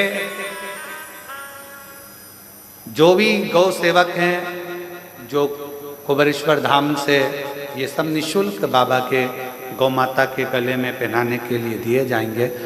पर रोड पर बैठने वाली गाय माता को पहनाए जाएं जो रोड पर बैठी रहती हैं, जिससे गाड़ी आने जाने वालों को उसका दिख जाए और गौ माता को भी ना लगे और जो गाड़ी चलाने वाले हैं उनका भी एक्सीडेंट ना हो। उसके लिए लाखों पट्टे विटले सेवा समिति ने बनवा कर बुलाए हैं और जो भी गौ माता के सेवक इन पट्टों को लेना चाहेंगे वो धाम से संपर्क कर कर इन पट्टों को लेकर अपने अपने रोडों से जहाँ से निकलते हो वहाँ जो गाय माता बीच में मिले उनको आप बांधते हुए तब अपनी अपनी गाड़ियों को आगे बढ़ाएंगे, जिससे गौ माता का एक्सीडेंट भी ना हो और आप लोगों को भी चोट ना पहुँचे। तो ये कुबेरेश्वर बाबा का परिवार, विटले सेवा समिति का परिवार, कुबेरेश्वर बाबा का परिवार, आप लोग तैयार हो इस सेवा के लिए सब लोग?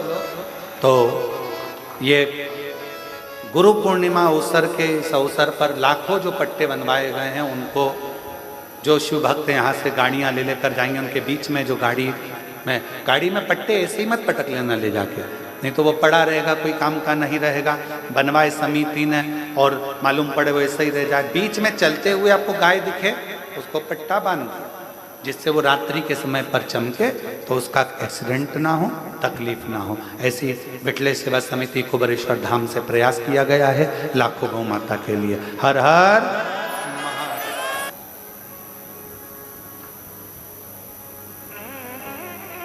बाहर रहने वाला संत जो अपने घर को सब कुछ छोड़ देता है, वो नदी के तट पर मंदिर में एकांत में कहीं वन में जाकर बैठ जाता है, वो एकांत में बैठ गए और वहां बैठकर उसने अपना तप साधना भजन कीर्तन स्मरण वहां किया। पर घर में रहने वाला एक पुरुष अपने बच्चों का भी पालन कर रहा है, पत्नी का भी पालन कर रहा है, माता पिता का भी थोड़ा ध्यान रखकर उनकी भी औषधि दवाई गोली सब करवा रहा है और साथ में कमाने भी जा रहा है और आते जाते समय मुख से राम नाम, कृष्ण नाम, शिव नाम, श्री शिवाय नमस्तुभ्यं कह रहा है। समझ लो वो संत ही है, साधु। एक सुदर्शन नाम के मुनि ग्रस्त थे। लिंग पुराण की कथा कहती है कि वो ऐसे मुनि थे, अपने बच्चों के लिए कार्य करते थे, परिवार को संभालते थे, पत्नी के लिए भरण पोषण के लिए कुछ थोड़ा बहुत मेहनत करते थे और खाने पीने की व्यवस्था कर कर बच्चों की अच्छी परवरिश करना, एजुकेशन कराना, उनका ध्यान रखना, घर में बुजुर्ग हैं उन माता पिता के लिए औषधि की व्यवस्था करना, साथ में भगवान शंकर की भक्ति करना, भगवान शिव का स्मरण करना। अब एक दिन सुदर्शन मुनि की धर्म पत्नी ने सुदर्शन मुनि से कहा,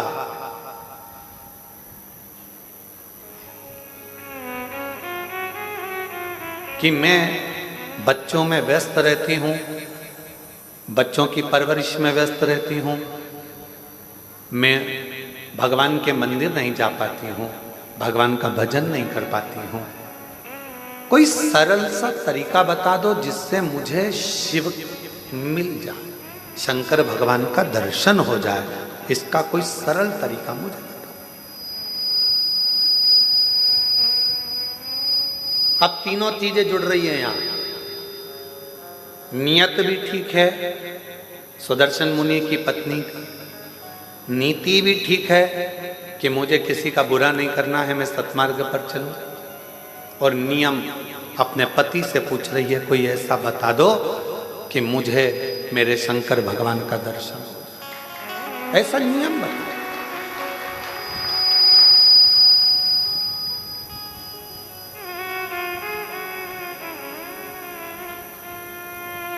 कोई ऐसा उपाय हो आपके पास में जिससे शंकर भगवान का मुझे दर्शन हो, वो उपाय बताओ। सुदर्शन मुनि ने कहा कि तुझे बच्चों से फुर्सत नहीं मिलती, दिन रात तू व्यस्त रहती है, भोजन बनाती है, माता पिता को खिलाती है, परिवार में रहती है, बच्चों की परवरिश करती है, थक जाती है, तुझे मैं क्या उपाय बताऊं। पर पत्नी ने जिद पकड़ ली, कोई ऐसा उपाय बताओ मुझे कि मुझे शिव मिले। तब सुदर्शन मुनि ने कहा कि एक काम करो, कोई भी अतिथि अपने घर में आए उसकी सेवा दिल से करना, भोजन मांगे भोजन दीजिए, पानी मांगे पानी दीजिए, उसकी पूरी व्यवस्था करना। एक ना एक दिन तुम्हें शिव का दर्शन जरूर होगा, शंकर जरूर मिलेगा।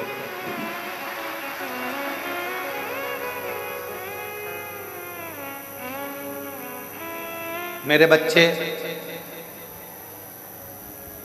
परिवार, बुजुर्ग, पति, ये सब भी तो घर के अंतर्गत हैं। अब इनके लिए तो कहा, अगर घर में अतिथि आया हुआ है, मेहमान आया हुआ है, अतिथि का यदि तुम सत्कार कर रही हो, सम्मान कर रही हो, तो उसमें सब कुछ समाया, सब कुछ।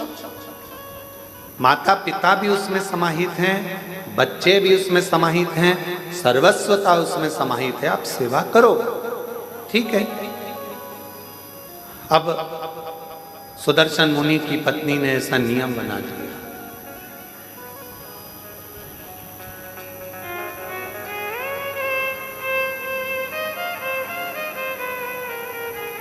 सुदर्शन मुनि की पत्नी ने ऐसा नियम बना लिया कि अब घर में कोई भी अतिथि आए उसका सम्मान करती है, उसका आदर करती है, उसका सत्कार करती है।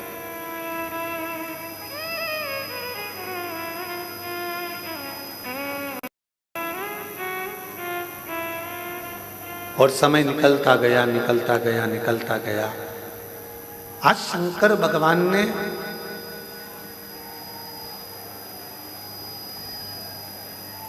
एलईडी बंद है क्या कि आवाज नहीं आ रही है?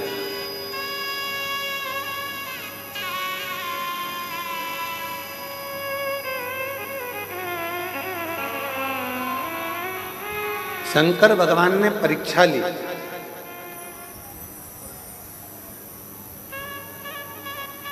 और सुदर्शन मुनि की परीक्षा लेने के लिए शिवजी अपनी धर्म पत्नी को बोल कर गए, पार्वती जी को, कि आज मैं एक गृहस्थ संत की पत्नी की परीक्षा लेने के लिए जा रहा हूं।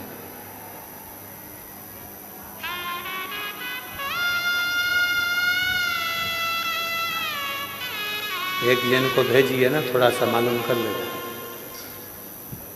एलईडी है।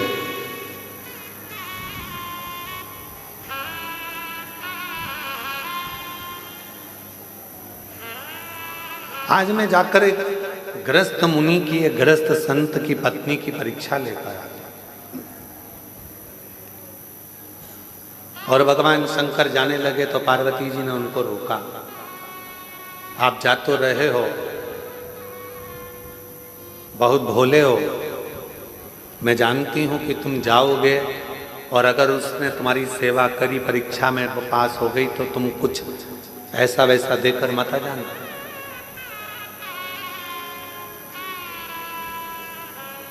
तुम कुछ ऐसा वैसा देकर मत आ जाना।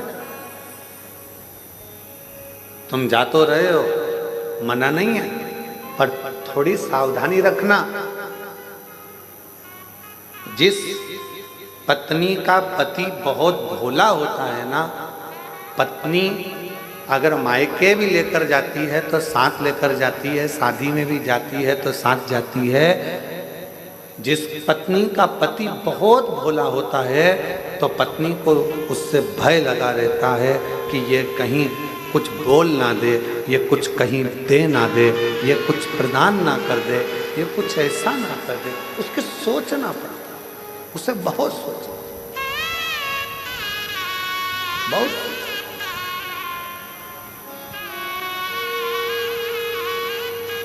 और शंभु शरण मांगू घड़ी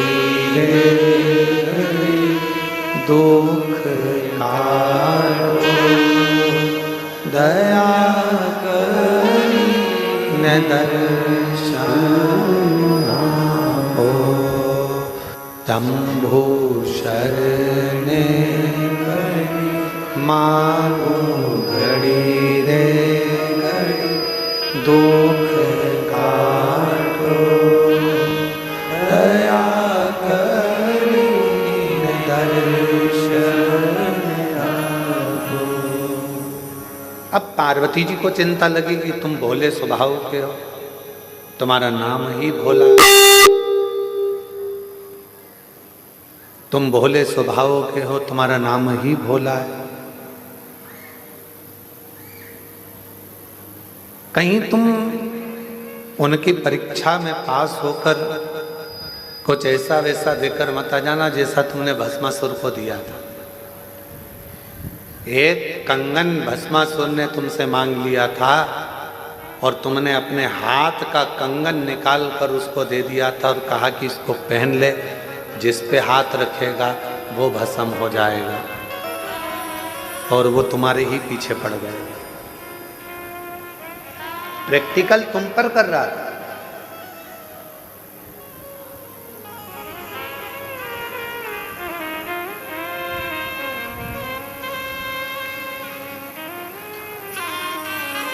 आज के समय में उपदेश देना बहुत सरल है। गूगल पर सर्च करना, यूट्यूब पर निकालना, ढेर सारे मोटिवेशन स्पीच देने वाले मिल जाएंगे और मालूम पड़ता है कि वो खुद भी डिप्रेशन में पड़े रहते हैं। आज के समय में उपदेश देना सरल है, पर उस उपदेश को अपने ऊपर धारण करना दुनिया का सबसे कठिन काम।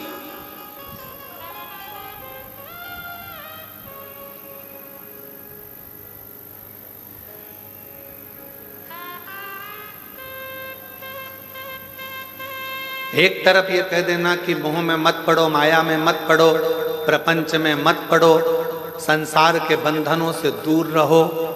दूसरी तरफ अपने मोबाइल पर देखते रहना कि अपनी कितने फॉलोवर्स जुड़े हैं, अंदाजा लगाना कठिन। यदि आप संत हैं, साधु हैं, सन्यासी हैं, तपस्वी हैं, साधक हैं, उपासक हैं, तो फिर आपको विरक्ति का भाव आना चाहिए, आपके अंदर कामक्ति का नहीं। कितना जुड़ा, कितना प्राप्त हुआ, कितना लिया, कितना दिया, कितना करा, उससे मतलब।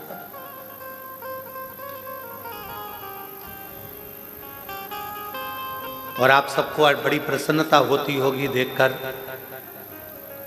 कि कुबेरेश्वर धाम पर आने वाले सभी भक्तों ने पहले पूर्व में देखा होगा, छोटी सी जगह थी, छोटी सी जगह से उसको धीरे धीरे बड़ा करते करते करते करते धर्मशाला, हॉस्पिटल, अब धीरे से बच्चों के लिए, उनकी निःशुल्क शिक्षा के लिए, उनकी पढ़ाई के लिए गुरुकुल की तैयारी भी चालू हो गई।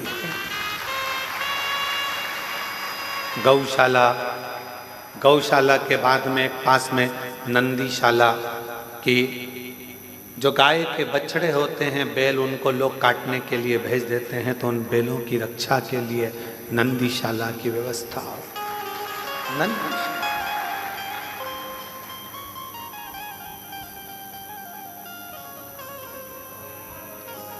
एक हॉस्पिटल की रचना शायद 15-20 दिन के अंदर उसकी भी शुरुआत आप लोग एलईडीओं के माध्यम से, आस्था चैनल के माध्यम से देख रहे होंगे। जो यात्री आते हैं उनको कोई तकलीफ ना हो, उनको कोई कष्ट ना हो, उनका निःशुल्क सारा इलाज हो सके, उनके लिए हॉस्पिटल की रचना करिए। भोजनशाला आप देखते होंगे निरंतर रोज, अभी तो आप लोग लाखों की संख्या में आए हो तो बड़ा भोजनशाला अब चल रहा है, नहीं तो निरंतर 35 से 40 हजार यात्री शिवभक्त रोज सुबह 10 बजे से लेकर शाम को 4 बजे तक भोजन ग्रहण करते हैं लगातार। फिर शाम को बाबा की आरती होकर खिचड़ी प्रसाद ग्रहण करते हैं। अभी ये कथा बाबा के इस पावन ग्राउंड में हो रही है, प्रांगण में हो रही है। ये पूरा प्रांगण तो आप लोगों की पार्किंग आदि की व्यवस्था के लिए है। इसी के ठीक पीछे जहाँ कथा होती थी वहाँ बहुत बड़ा एक इस टेंट का नहीं, बड़ा लोहे का एक शेड बन रहा है जिसमें लाखों भक्त एक साथ बैठकर आराम से कथा सुनते। आप लोगों को पानी ना लगे, गर्मी ना लगे, उसकी व्यवस्था करते हुए 6 से 7 महीने में वो तैयार हो जाए।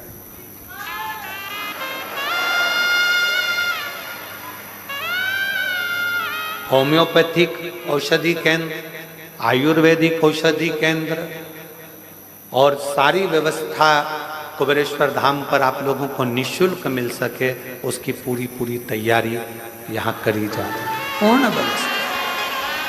लड़की की शादी हो, सूचना दो सीहोर, हमारी बेटी की शादी करना है, 25 लोग लड़के वाले 25 लोग लड़की वाले आए। समिति की तरफ से उसके कन्यादान की व्यवस्था, उसके भोजन की व्यवस्था, उनके विवाह की व्यवस्था, उनके स्टेज प्रोग्राम की व्यवस्था, वरमाला की व्यवस्था, सब समिति कर कर आपको विदा करे। ये व्यवस्था वो भी निःशुल्क। 365 दिन का 365 दिन विवाह, 365 दिन का 365 दिन चिकित्सा, 365 दिन का 365 दिन शिक्षा, 365 दिन से 365 दिन भोजन व्यवस्था और 365 दिन से 365 दिन आपकी सुविधा के लिए निःशुल्क सब व्यवस्था कुबेरेश्वर बाबा के धाम पर होती रहे। ये मूल है। आपको प्रसन्नता हो कि आपका दिया हुआ दान 365 दिन गौ माता की व्यवस्था, 365 दिन नंदी बाबा की व्यवस्था। तुम्हें प्रसन्नता होना चाहिए कि तुम्हारा जो दिया गया दान है वो कहाँ लग रहा है, किस जगह पर लग रहा है, किस स्थान पर लग रहा है।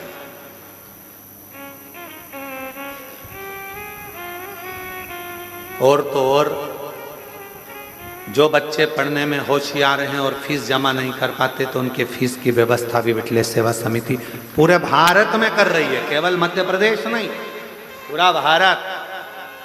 कोई भी प्रदेश होता है, सूचना मिलती है, उसकी व्यवस्था करी है। शिव है तेरा तुझको अर्पण, तेरा है तुझे समर्पित। हमारी माता ने तो हमको जन्म दिया था तो हमारे पास में बिछाने के लिए, हमारी माँ के पास में गोदड़ी भी नहीं थी। तुलसी के क्यारे के नीचे जन्म हुआ था और तुलसी के क्यारे के नीचे जन्म हुआ था। हमारी माता का हाथ पकड़कर खींचकर हमारी ताई लेकर कक्ष में गई। बिछाने का सामान नहीं था तो जो मुरमुरा होता है, क्या बोलते हैं उसको, परमल, मुरमुरा, पोहे की लाई जो प्रसाद में खाते हो, मुरमुरा, उसका टाट पड़ा हुआ था बोरा जिस पर हमारा जन्म हुआ था। उस बोरे पर जन्म हुआ है और मृत्यु के समय पर भी कोई राजसी ठाट नहीं। यही मानव का शरीर ऐसे ही छूट कर चले जाना है। इसलिए आपका आप में ही लगा कर जाना है कि आप लोगों की जिंदगी के साथ श्रेष्ठ।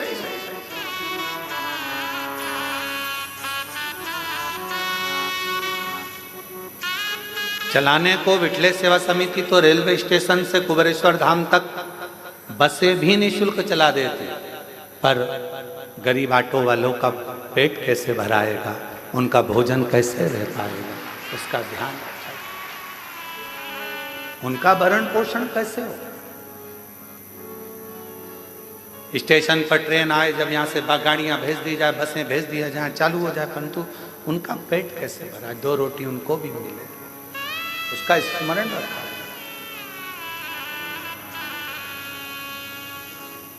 शिव भक्ति को धारण करो,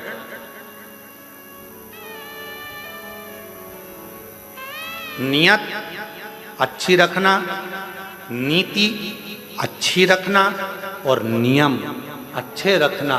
फिर दुनिया चाहे गाली दे, अपशब्द कहे, ताना दे, आड़ा टेढ़ा बोले, उससे मतलब आपकी नीति ठीक है ना, आपका नियत ठीक है ना, आपका नियम ठीक है ना, फिर नहीं सोचे,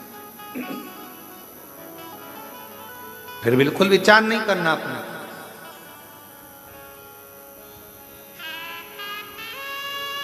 हमारे सीहोर के कई हॉस्पिटल हैं जिसमें वेंटिलेटर तक नहीं है, पर कुबेरेश्वर धाम का जो हॉस्पिटल बना है उसमें ढेरों सारे वेंटिलेटर तक लगाए गए हैं, जिससे किसी को दिक्कत ना हो, किसी को तकलीफ, किसी को कष्ट ना हो।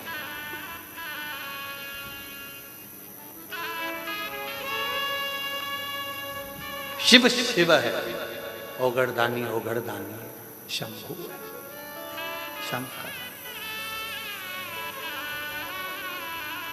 और कितनी बड़ी कृपा मेरे कुबेर भंडारी की होगी कि एक रसीद कट्टे की एक बुक लेकर आज तक समिति का कोई कार्यकर्ता ना कभी सीहोर गया और ना किसी के गांव गया कि तुम दान देना। समिति के कार्यकर्ता केवल कुबेरेश्वर धाम पर आने वालों को और शिव पुराण में आने वाले भक्तों के लिए छूट रहती है, जिसका मन हो दे, ना मन हो कोई बात नहीं, भजन करो, स्मरण करो। सीहोर में कोई नहीं कह सकता कि पंडित प्रदीप मिश्रा के आश्रम से कोई आया और किसी ने एक कटोरी आटा मंगा, चावल मंगा, दाल मंगी या धन मंगा, कोई नहीं। हम तो बाबा के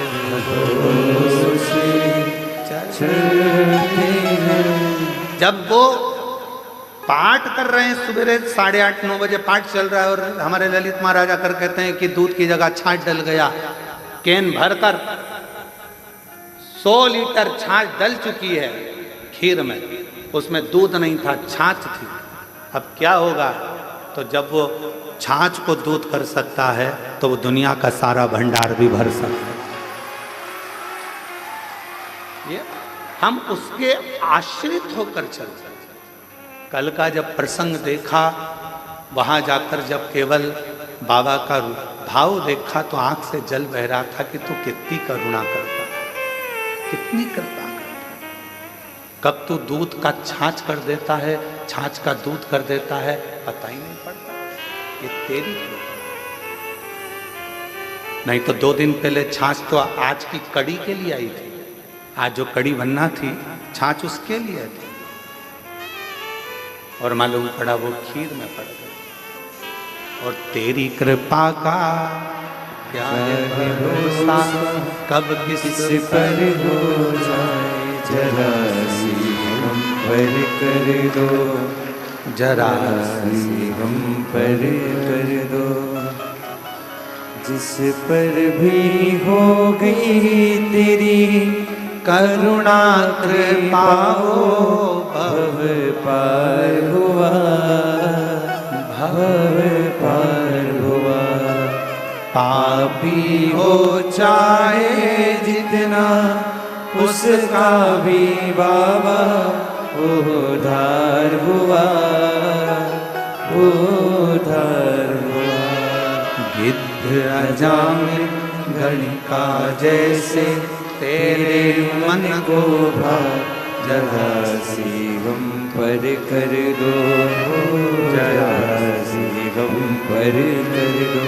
तेरी कृपा का क्या है भरोसा कब किस पर हो जाए, जरा सी हम पर कर दो, हो जरा सी हम पर कर दो। अपनी नीति सही रखना, अपनी नीयत सही रखना और अपना नियम सही रखना, फिर दुनिया कुछ भी कहे, आग लगे बस्ती में, अपन रहो मस्ती में। अगर नीति सही है, नियम सही है और नियत सही है तो फिर परमात्मा भी साथ देता है, फिर परमात्मा भी साथ देता है।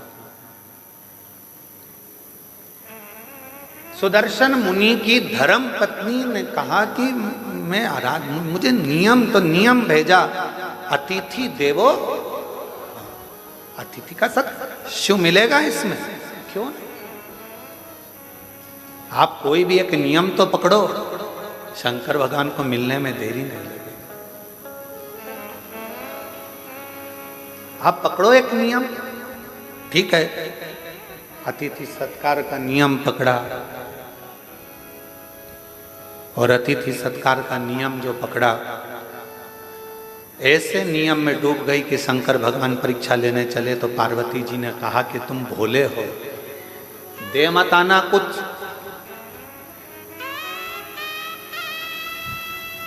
और भोला जो होता है ना, उसके साथ भोलेनाथ हर पल होता है, हर पल। कुछ दे मत आना, ठीक है, अब मुझे जाने तो दे।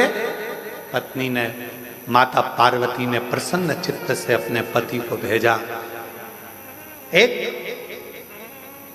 दरिद्र का वेश बनाकर, बड़ा तन पर कपड़े फटे हैं, भिक्षुक का वेश बनाकर आवाज लगाई सुदर्शन मुनि के दरवाजे पर, माता भिक्षाम दे,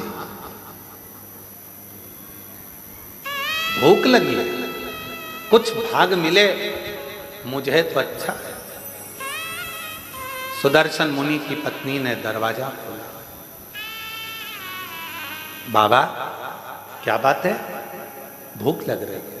बाबा अभी तो मैंने भोजन नहीं बनाया है, पर अगर आप थोड़ी देर बैठोगे ना बाबा तो मैं भोजन बना दूंगी। बाबा कहते हैं मैं बैठता हूं, तुम बनाओ। बाहर बैठने लगे बाबा। अंदर सुदर्शन मुनि की पत्नी ने उनको अंदर आसन लगाकर बिठा दिया, द्वार बंद करा, अंदर अतिथि भोजन कर, भोजन बना रही है, गुनगुना रही है भगवान के नाम। क्या देखा, भोजन बनकर तैयार हुआ, इसमें एक रोटी बनकर अलग रखा दी गई है। किसकी रोटी है? गाय। रोटी अलग रखा। खूब हंसे भोलेनाथ, खूब डट के हंसे। गुस्सा आया थोड़ा सा सुदर्शन मुनि की पत्नी को कि हमारे घर भोजन करने आए और तुम हंस रहे हो, क्यों?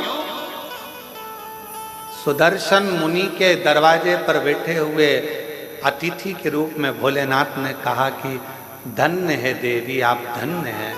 माँ, आपने जो रोटी मेरे लिए बनाई उसकी साइज इतनी बड़ी है, और जो गाय के लिए रोटी बनाई वो इतनी सी।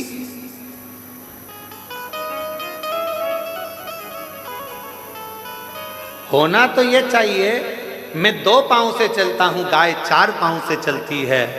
मेरा शरीर छोटा है, गाय का शरीर बड़ा है, तो मेरी रोटी से बड़ी तो गाय की रोटी होना चाहिए। पर संसार के लोगों ने अपनी रोटी से छोटी रोटी गाय की कर दी है। बोलो, ये गलती केवल सुदर्शन मुनि की पत्नी से नहीं, अपने घर में भी होती है।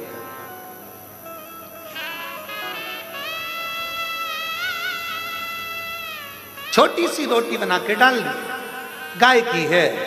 अरे गाय की है तो जितनी बड़ी रोटी पति खाता है उससे दुगनी बड़ी तो गाय की होना चाहिए। जितनी पतली रोटी तुम पति के लिए बनाती है उससे दुगनी मोटी रोटी गाय की होना चाहिए, क्योंकि उसका शरीर बड़ा है, दिन भर चलती है, दिन भर फिरती है। सुदर्शन मुनि के दरवाजे पर मेरे विश्वनाथ, मेरे शंभु भिक्षुक का रूप रखकर खूब ठाका लगाकर हंस दिए। पत्नी ने पूछा कि तुम मेरे घर भोजन करने आए और मुझे देखकर हंस रहा। शिव जी ने कहा कि ये रोटी तो बहुत छोटी है गाय की, रोटी तो बड़ी करो। पत्नी सुन रही थी सुदर्शन मुनि की, बाबा की बात सुनकर उसकी आंखों से जल भर गया। आज तक मैंने केवल कपट ही करा, बच्चों को ज्यादा खिलाया, पति को ज्यादा खिलाया और गौ माता को केवल एक रोटी, और वो भी छोटी सी। मतलब मेरी कपट की जिंदगी चल रही थी। आज से हे अतिथि, तुम मेरे दरवाजे पर गुरु बनकर आए हो और तुमने मुझे उपदेश दिया है, उपदेश दिया है। आज से मैं कभी कपट नहीं करूंगी। जैसा मेरा पति पावे वैसा अतिथि पावे, जैसे बच्चे पावे वैसे परमात्मा पावे, जैसे मेरे घर के पावे वैसे गौ माता पावे। एक उपदेश मेरे शंकर भगवान ने दिया, इसलिए प्रथम गुरु है शिव, आदि गुरु है शिव, आदि योगी है शिव। उपदेश दिया। अब दूसरा उपदेश का समय था। भोजन की थाली लगकर तैयार हुई अतिथि के लिए। इतनी देर में दरवाजे पर पति आ गया। दरवाजा की कुंडी बजाई।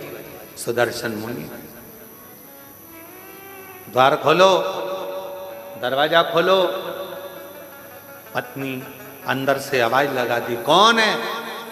पति चिल्ला कर बोला, क्या तुझे मेरी आवाज सुनाई नहीं देती? मैं तेरा पति, तेरा भरतार, और तू दरवाजा नहीं खोलती? पत्नी आवाज लगाकर कहती है, आपने कहा था अतिथि देवो भव, अभी मैं अतिथि को भोजन करा रही हूं।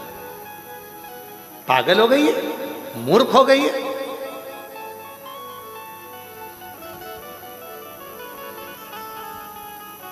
ना जाने किसको घर के अंदर बिठा कर रखा है, कोई चोरी कर कर चले जाएगा, बाहर निकाल उसको, दरवाजा खोल। इतने में पत्नी मुस्कुरा कर बोली, मैंने आपसे पूछा था तो आपने कहा था कि अतिथि तो भगवान का स्वरूप होता है, और मैंने आपको गुरु मानकर आपकी वाणी पर विश्वास कर लिया। अब तो मैं दरवाजा तभी खोलूंगी जब अतिथि का भोजन हो जाएगा, प्रणाम कर लूंगी, वो विदा होगा, तब मैं द्वार खोलूंगी, तब मैं द्वार खोलूंगी। शिव ने पूर्ण परीक्षा ली। आज मेरे शंकर भगवान निकलते ही नहीं घर से बाहर। लाओ जरा एक गिलास दूध और लाओ, जाओ। सुदर्शन मुनि की पत्नी दूध का गिलास भर दिया। अब बोले, बाबा मेरे झोले में जो कपड़े रखे हैं वो सारे चल चल के गंदे हो गए हैं, माँ धो दोगी? माँ कपड़े धो रही, 1 घंटा कपड़े धोने में हो। अब बाबा बोले कि मेरे को पानी पीना है, पानी नहीं। फिर थोड़ी देर बाद बोले, खाना ज्यादा हो गया, मेरा मन कर रहा है 1-2 घंटा आराम कर लूं। बाबा सो गया। फिर थोड़ी देर बाद बोले, अब मेरा मन हो रहा है जाने का। इसको तो खुशी नहीं हुई, पर दरवाजे के बाहर जो बैठा था सुदर्शन मुनि, उसको प्रसन्नता हुई, अब दरवाजा खुलेगा।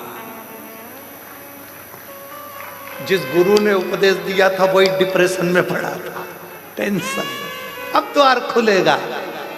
तैयार हो गए, झोली टांग ली, सब कुछ हो गया, चलने की तैयारी थी। इतने में सुदर्शन मुनि की पत्नी से बाबा बोले, मेरे कपड़े लेकर आ जाओ। कपड़े लेकर आई तो सुदर्शन मुनि के पत्नी ने कपड़े दिए। जो कपड़े दिए तो बाबा बोले, अभी तो ये गीले हैं, जब तक सूखेंगे नहीं तब तक जाऊंगा, अब ना जाऊं, अभी गीले हैं, अभी नहीं जाऊंगा। लिंग पुराण